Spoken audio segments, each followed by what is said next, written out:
बच्चे फिर एक बार हम लोग शुरू कर रहे हैं रसायन शास्त्र में।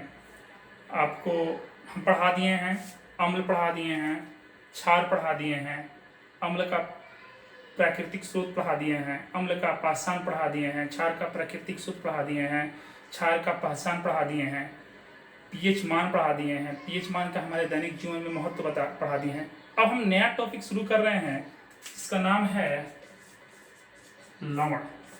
इसका नाम है लवण, साल्ट। सबसे पहले बात करते हैं कि सर ये साल्ट होता क्या है, बनता कैसे है। तो आज के इस वीडियो के माध्यम से हम लवण के बारे में पढ़ेंगे। तो लवण का परिभाषा होता है किसी अम्ल या क्षार, अम्ल या क्षार के उदासीनीकरण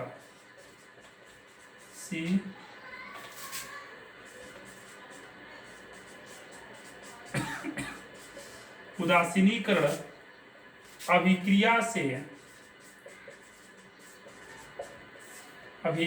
से प्राप्त आयनिक ठोस आयनिक पदार्थ लवण कहलाता है। कह रहा है कि किसी अम्ल या क्षार के उदासीनीकरण अभिक्रिया से प्राप्त ठोस आयनिक पदार्थ लवण कहलाता है।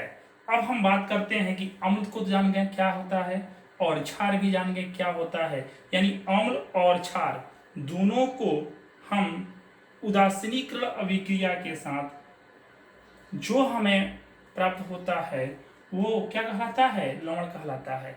एक इसमें प्रश्न उठता है कि सर ये उदासीनीकरण अभिक्रिया क्या होता है, ये उदासीनीकरण अभिक्रिया क्या होता है। जैसे इसके बारे में हम पहले बात कर लें, उदासीनीकरण अभिक्रिया क्या है।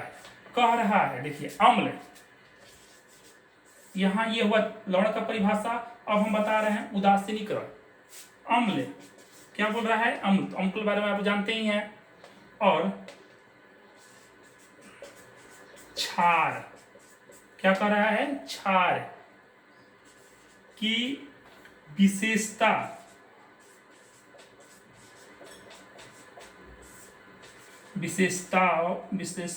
को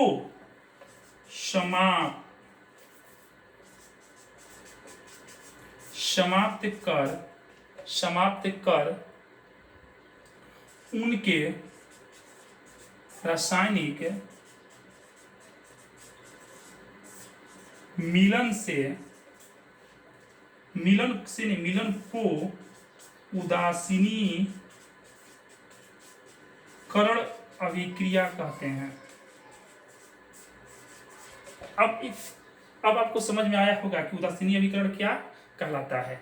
इस परिभाषा के बाद हम सरल भाषा में बोल देते हैं कि जब अम्ल को हम चखते हैं, क्षार को भी हम चखते हैं, दोनों का स्वाद अलग अलग होता है। और दोनों के स्वाद जब अलग अलग है और दोनों अम्ल और क्षार को जब हम एक में मिलाते हैं तो दोनों का स्वाद क्या होता है, दोनों के स्वाद से एक तीसरा स्वाद आ जाता है। यानी कह रहा है क्या, अम्ल और क्षार की विशेषताओं, इसका विशेषता क्या है, खट्टा लगना, इसकी विशेषता क्या है, कड़वा लगना। तो इन दोनों की विशेषताओं को समाप्त कर देता है। उस रासायनिक अभिक्रिया को हम क्या कहते हैं, उदासीनीकरण अभिक्रिया कहते हैं। अब आपको अम्ल का परिभाषा यहाँ पे सही रूप से समझ में आता होगा।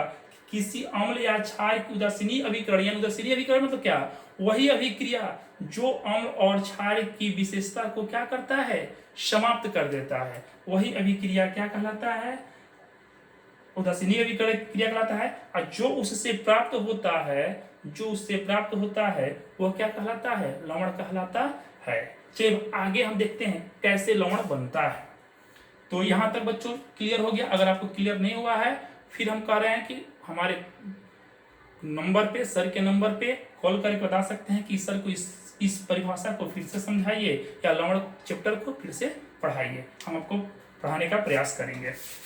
चलिए आगे बढ़ते हैं, हम आगे बढ़ते हैं तो हमने देखा है कि अम्ल और क्षार की, तो देखिए एक अम्ल लेते हैं और एक और कह रहा है इसमें हम बात किए आयनिक ठोस, आयनिक ठोस पदार्थ को क्या बोलते हैं, लवण बोलते हैं। आयनिक ठोस के बारे में आते हैं, जैसे HCl ये क्या है, हाइड्रोक्लोरिक, और Na ये क्या है, सोडियम,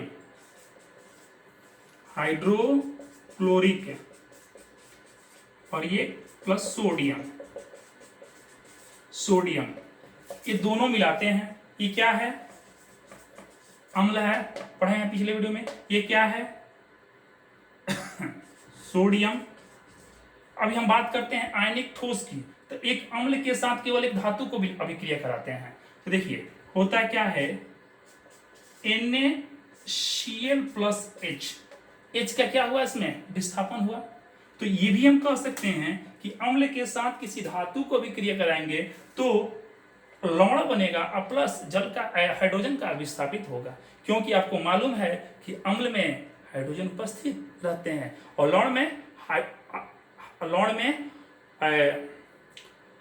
हाइड्रोक्साइड उपस्थित रहते हैं। तो अब आपको जब भी हम आगे बात करेंगे तो धातु के साथ कराएंगे तो उसमें हाइड्रोजन क्या होगा, विस्थापित होगा। अम्ल के साथ अभिक्रिया कराएंगे तो हाइड्रोजन क्या होगा, विस्थापित होगा। और वही डायरेक्ट हम क्षार से किसी धातु को कराएंगे तो हाइड्रोक्साइड विस्थापित होगा। तो इससे हमको जो नया चीज प्राप्त होगा वो क्या होगा, लवण। क्या होगा, लवण। ठीक, और वही लवण ये आपके घर में हमेशा यूज होने वाला होता है HCl, जिसे हम साल्ट कहते हैं, नमक कहते हैं। और नमक का स्वाद कैसा होता है, तो नमकीन होता है। तो उसी प्रकार से हम एक नॉर्मल भाषा में बात करते हैं तो कह सकते हैं कि किसी भी धातु का पहला अगर प्रबल अम्ल है तो उसमें दुर्बल क्षार होगा, अगर दूसरा दुर्बल क्षार है तो पहला प्रबल अम्ल होगा, और जिससे प्राप्त एक नए ठोस पदार्थ मिलेंगे वो हमारा क्या कहलाएंगे, लवण कहलाएंगे। जैसे एक और अभिक्रिया से आपको हम समझा देते हैं, जैसे हम बात करते हैं NH3 plus HCl, NH3 plus क्षार और अम्ल, क्षार और अम्ल, तो हमको प्राप्त क्या हो रहा है, NHCl। तो ये भी क्या है, अमोनिया क्लोराइड है, अमोनिया क्लोराइड है। ये क्या है, लवण है, लवण है।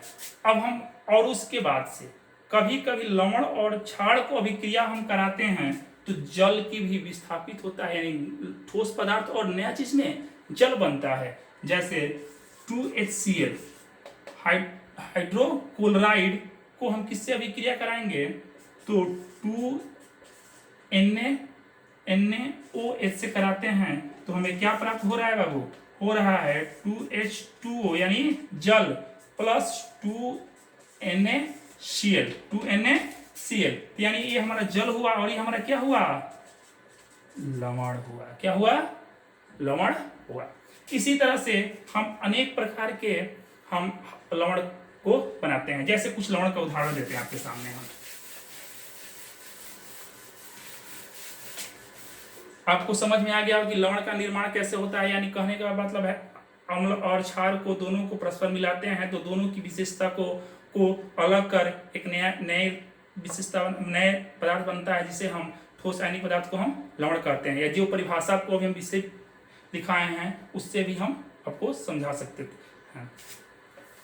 अब हम बात करते हैं कुछ लवणों को, जैसे sodium chloride,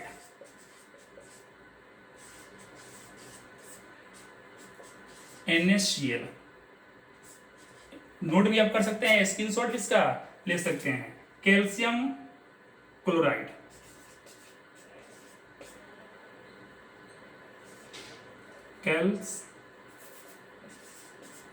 calcium chloride,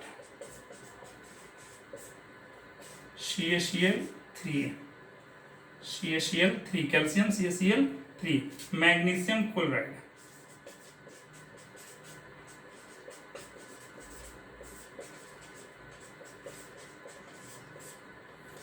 MgCl3 एक क्लोराइड ग्रुप के लवण पढ़ा रहे हैं। अब आगे की वीडियो में हम पढ़ाएंगे एक एक लवण के बारे में, कैसे निर्माण होते हैं, कैसे बनते हैं, इनकी उपयोगिता क्या होती है, इनकी प्राकृतिक रूप क्या होती है, इसका उपयोग हम कहाँ करते हैं, इसका निर्माण हम कैसे करते हैं।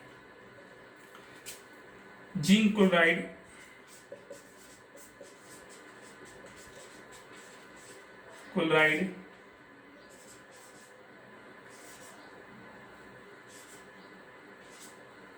सोडियम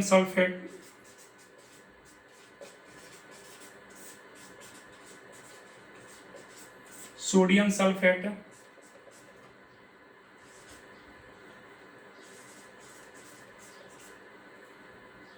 पोटेशियम सल्फेट,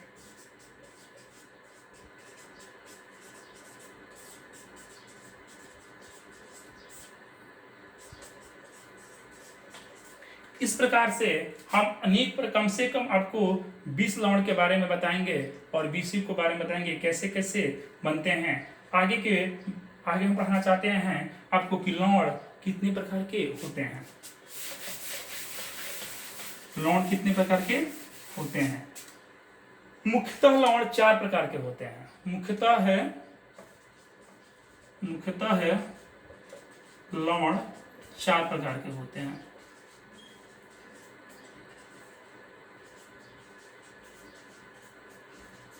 पहला साधारण लवण, दूसरा अम्लीय लवण,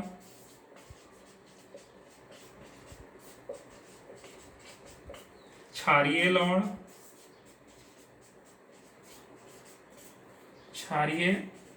लवण, चौथा द्विक लवण। साधारण लवण, अम्लीय लवण, क्षारीय लवण और द्विक लवण, ये लवण के प्रकार हैं। अब हम बात करते हैं कि साधारण लवण कौन होते हैं। इसके आगे आपको हम पढ़ाएंगे एक एक के बारे में कि साधारण लवण कौन होते हैं, अम्लीय लवण कौन होते हैं और क्षारीय लवण कौन होते हैं, द्विक लवण कौन होते हैं। तो आज के लिए इतना ही, फिर अगले वीडियो में आपको हम मिलेंगे। इसके बीच में फिर हम कहना चाहते हैं तो घर पे रहें, सुरक्षित से रहें, अच्छा से पढ़ें और आप कोर्स के टेंशन ना करें। पूरी कोर्स को खत्म करने की जिम्मेवारी मार्गदर्शन टीचरों की है। मैथ का भी वीडियो आपके ऊपर आ रहा है, केमिस्ट्री का आ रहा है। हम कुछ दिन के बाद आपको प्रयास करें कि इंग्लिश का भी वीडियो डाला जाए। जब तक के लिए धन्यवाद।